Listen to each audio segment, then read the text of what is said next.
पिता ने खड़ी खाई के किनारे बेटे के शव पर रसायन छिड़का, दुआ की कि उसका शरीर पक्षियों से बचा रहे। लेकिन जैसे ही वो मुड़े और वहां से गए, एक 3 दिन से भूखा गिद्ध तुरंत आ पहुंचा। वो उस लड़के के पास उतरा जिसके शरीर में अब भी थोड़ी गर्मी बाकी थी और खाने ही वाला था। तभी लड़का अचानक होश में आ गया। उसने झट से गिद्ध को पकड़कर उसकी गर्दन मरोड़ दी। उसने जितनी ताकत बची थी उससे मदद के लिए चिल्लाया, मगर कबीला बहुत दूर जा चुका था। उसका पूरा शरीर जख्मी था। उसने घाटी की ओर देखा और उसके अंदर एक मजबूत साहस पैदा हुआ। वह धीरे धीरे नीचे उतरने लगा। उसकी हिम्मत आम इंसान से कहीं ज्यादा थी। वह 8 घंटे तक तेज बारिश और तूफान में खड़ी चट्टानों के बीच संघर्ष करता रहा। फिर उसने नीचे देखा तो पाया कि पानी का स्तर बहुत ऊपर आ गया है और अब उसकी गहराई का अंदाजा लगाना मुश्किल है। तब उसने एक साहसी फैसला लिया। अगले दिन कीचड़ में उसकी आंख खुली। उसने उठने की कोशिश की पर उसकी एक टांग काम नहीं कर रही थी। वह घिसटता हुआ एक पानी के गड्ढे तक पहुंचा जहां उसने बहुत पुराना पानी पिया और एक केंचुआ भी मिला जिसे उसने खा लिया। पेट भरने के बाद रहा था। उसने 2 पत्थर लिए और अपने पैर को उनके बीच फंसा दिया। फिर दांत भींच कर जोर से खींचा, कचाक हड्डी जुड़ गई। उसने लकड़ियां लेकर टखना बांधा और अपने लिए एक साधारण पट्टी बना ली। थोड़ी देर बाद वह चल पड़ा। वह बहुत दूर तक चला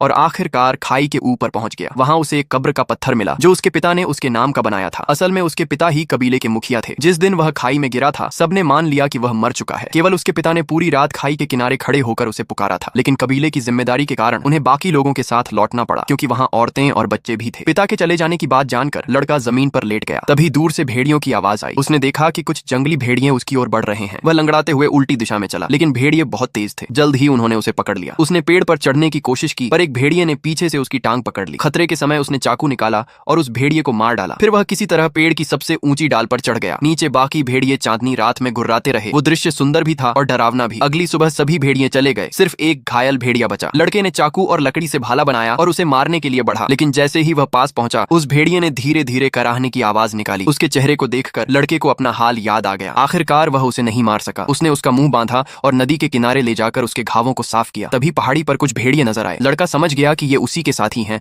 जो अब भी पास ही हैं। उसने एक छुपा हुआ गुफा ढूंढा, भेड़िए को वहां रख दिया और खुद बेहोश हो गया।